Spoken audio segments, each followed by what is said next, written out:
Good afternoon. It's a great pleasure for us to have here two brilliant actors, two young new forces. Thank you very much for joining us.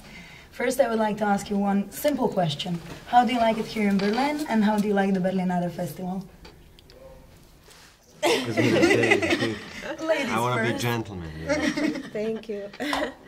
I like Berlin very much. I think it's one of my favorite cities in the world. But I'm always so frustrated because I don't have time to see it when I come. So I'm always very busy. That's why I'm going to plan a trip here without any other business skills to solve.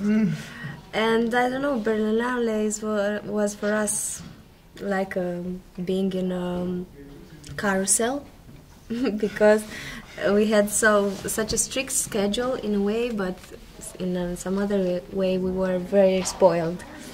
And we had everything we wanted, and the group was amazing, actually. I think that was the most beautiful part of it. Very nice. Nikola? Copy-paste. Okay. But it's Not all. Not all. The first part isn't the same because it's my first time in Berlin, and I have one day to see everything. Good luck. Yeah, good luck. And I was at Charlie checkpoint, and I saw that stuff about Berlin Wall, and I was really amazed about how they what people make from that stone, from that wall. Every piece of it is art, and in one moment it was defining borders between city and between countries, between philosophy and everything. And in one moment it's a piece of art. That was amazing. That was my most that impact on me so much. And I like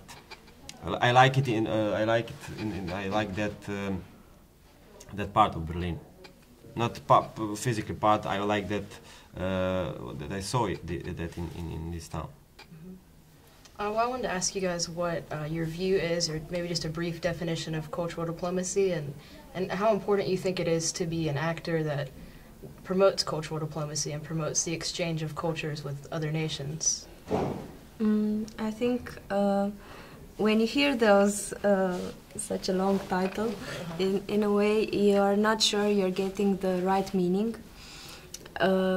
And I think you have to think about what is the meaning of this. And it's very important for our country to, and for the other countries as well, to make them visible through cinema. I think it's one of the most, interesting way of making a country visible. So it's a really important thing to get used to this diplomatic mission that we all should be aware of. Thank you. Yeah. Did you have any thoughts to add, or? Yeah, because we do that all the time, and we are I can't erase my history. I can't erase my nationality because I am from Serbia, I can run away anyway, or on any spot on the world, but I still be a guy from Serbia, and I'm an actor, and I'm doing all that you said. I'm promoting my country on one or another way, but I can't escape from that. I represent my country and my family also, but still I try to keep my personality, as Cosmina say. And if you more that you are on your own, more that you are a strong person, the best. The effect is stronger. Yeah, the effect is stronger. Yeah, thank you. Credit. Because my English words attack me, and I can't express myself. But we do that all the time, and I think it's not about topic that are treated in the movie. It's all about quality of the movie, quality of the art, and quality of if you are touched or not, you know. And maybe it's not so fine topic. It's about killing and something like that. And still, you are a good promoter because if it is movie, if movie is good, if actors are strong and good, you thought on them, you know, the great actors from Romania, the great director from Romania, the great movie from Romania, you know. So anyway, you do that all the time. You promote your country and your culture. Thank you. And I think it's okay to show in a way, the bad parts of a territory or a country, but as long as it's the truth, it's not wrong. Yeah. You know? Exactly. Yeah. So, because I have this question all the time from public audiences about Beyond the Hills.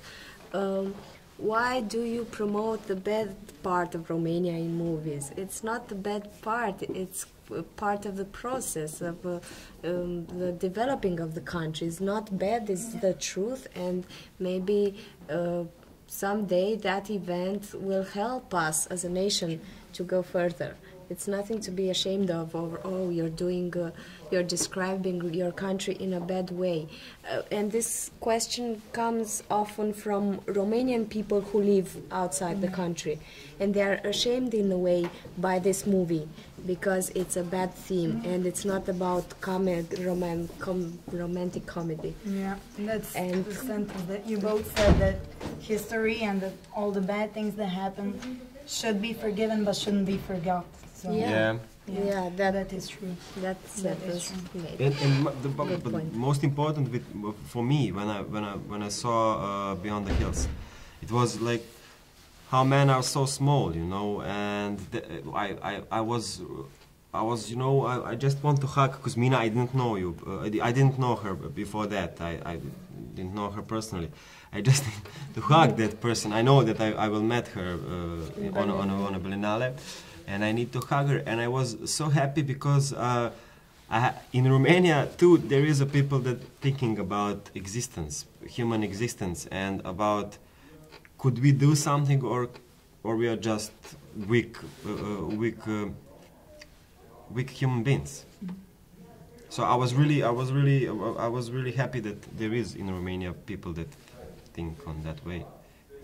Same opinion about the world, about the things that are. Nikola, I have kind of a question for you. Sorry. Since you have mentioned that there was a big animosity between Croatia and Serbia. You come from Serbia, I come from Croatia. We're now sitting at the same table. Don't fight. No fights. That was probably something that people couldn't imagine 20 years ago, while all the horrible things happened. And you, as you have mentioned in your keynote speech, that this period has been while you were 9 years old, when you had all those strong emotions about going out there and saying, I'm giving my life for peace. Do you feel now, after doing your movie, the Circles movie, do you feel now that it's a bit, that you breathe lighter, that a big weight is lifted off your shoulders? Yeah, of course. But I mentioned about that my action that I have, that I want to go on a front and say I remember it a couple of months ago, that night, about that my action, and I was like, I was on the field and bullet come through my head and everybody go on like they used to. No one noticed it, you know. And with such a stupid waste of life, you know. They would say, okay, go on, war, killing each other. Yes, of course. Better this way.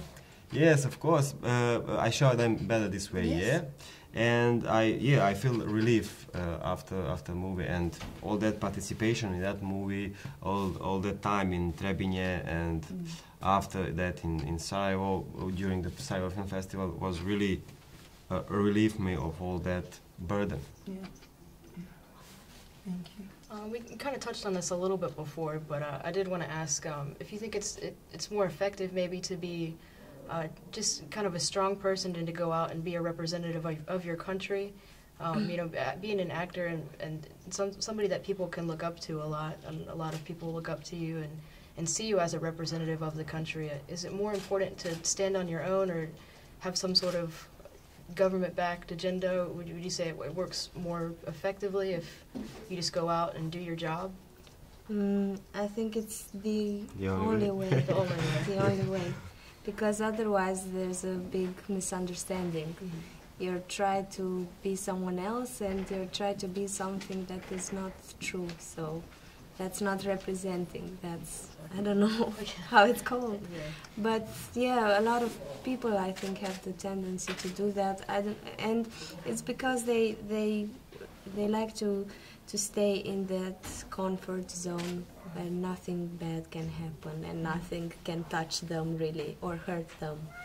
But it's false, because you are really damaged if you think this way, and it's completely pointless. Yeah. And I think you grow more actually when you step outside of your comfort zone. So. Yeah. And do you think that you have started a new wave of people going out of their comfort zone? Not me as a person, but I'm looking and I'm inspired by those people. Yeah. Because as a human being, you always have the tendency, oh no, don't go there because it might be dangerous. And this is the first instinct that you have. Yeah. And I just work on not doing that. That was probably what happened, sorry, Nikola, during your job as a journalist, Yeah, and yeah. when you saw your boss doing such a passionate speech, and that moment of noticing that's not you. It's not me. You don't have that passion for journalism, but you obviously have it for acting. Yeah. Found it.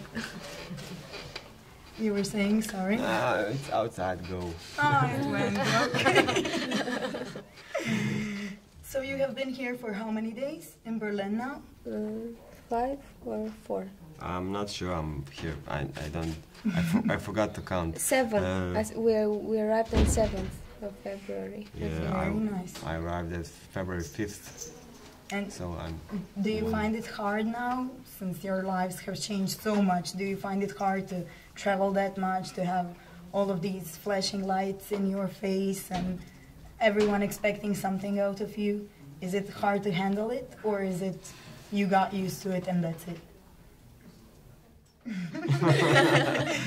In a way, we weren't prepared for that. Yeah. So that came after. We were prepared for acting. And that was our... That's the only job we know to do. the only job. And that, what came with this was new for me. And for me too, yeah. You said you were very shy. Is that I am.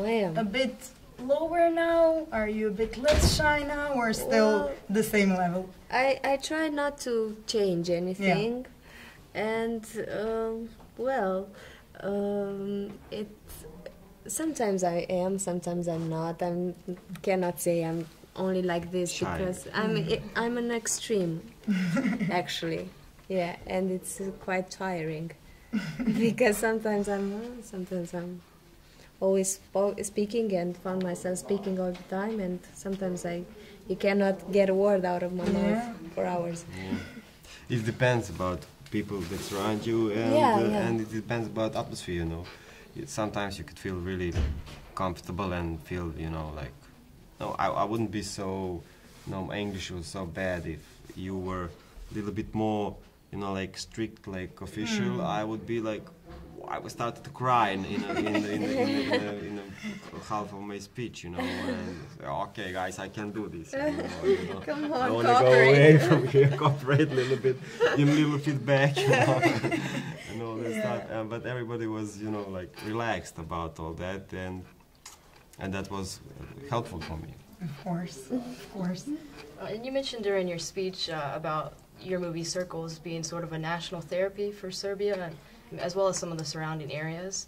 Do you think it's important for other countries maybe to explore the same kind of medium, and maybe say Syria or South Sudan, to kind of, you know, bring their conflict to the light and use it as a therapy for them once they're able to get past it? It's so hard, you know. I'm not sure that anything could stop the war, you know, except huge money, because that's why they started the war, because of money. Of course, they use religion or some other philosophy for that. Yeah, Excuses, of course, but the only thing why war is going on, it's because of money. And you can take a book of history and some of great people, and you can see that everything is because of money. Every war is because of money and because of power. So I'm not sure that movie could prevent or stop such a thing. It is in circles, you know. You can see it. Not in the movie circle. It's history circles, you know, because you see in Greece, in Egypt, and all the time, all the things are repeating, you know. World War I, World War II, and you realize that you're not so strong to prevent that things. But what you can do is to prevent the situations in the moment, you know, to inspire some human being, like a particular man, to not kill someone, to do something good. You can do that, I think. One or two, it's enough. But, Yeah. but Start with small yes, things. start with small things. But you can do that, and you can release of that burden whole people from that area. It's still something, you know. But we have a very good feedback on Sundays in USA also. We have really good feedback for that story, because it was not just our story. It's about a human being that stood up for another human being. It's you know, for me it's I can't imagine anything much bigger for humanity like that is to give your life for, you know, for human being, not for flag, for religion or something like that. Yeah, and I think even influencing just one person, even in the smallest way, you guys are doing a great job in that. So. Of course, you always have to take baby steps. Yeah. And do you guys consider yourselves to be, since we're at the Institute for Cultural Diplomacy, do you consider yourselves to be cultural diplomats? I know that diplomat, as you mentioned, is a big word, but do you consider yourselves to do a really good, big job for your countries, for the whole humanity, or are you very shy regarding that as well? Well, at first I'm sure that I wasn't aware of that, you know, because I understood later what happened with the movie, and I understood later the effect that had upon the audience and upon the public. So, yeah, looking back now, as I try to recover the road I've been on, I think so. Yes, I think so, and it's it's strange because you're not really aware at first. But when you start to be aware, then it's not so representative, you know. When you are aware of your influence on the other people, you try to use that influence and be a little bit more like not yourself. And we talk about that in the beginning, you know. And when you are yourself, you are okay, you know. But of course, I want to be a diplomat guy in some country like Bali or something like that. You know. I can find myself there. You It's know. good that you're so modest. I can find myself there. You know, sun all day, 25 degrees, and all that stuff. Sure. You know. If you need any assistant, personal assistant, something like We that, can just be give me a for the call. former Yugoslavia. Of course, for Balkans, whatever We needed. can find some collaboration. Yeah. But I have to tell you, even though the two of you are very modest regarding that, we really do consider you to be cultural diplomats because you're doing such a great work. Thank you. Such great work. And thank you so much for the speeches you guys gave. They were wonderful. And thank you for your time today. It was really a pleasure speaking with both of you. Thank you for very much. inviting. Thank you. Thank you very much.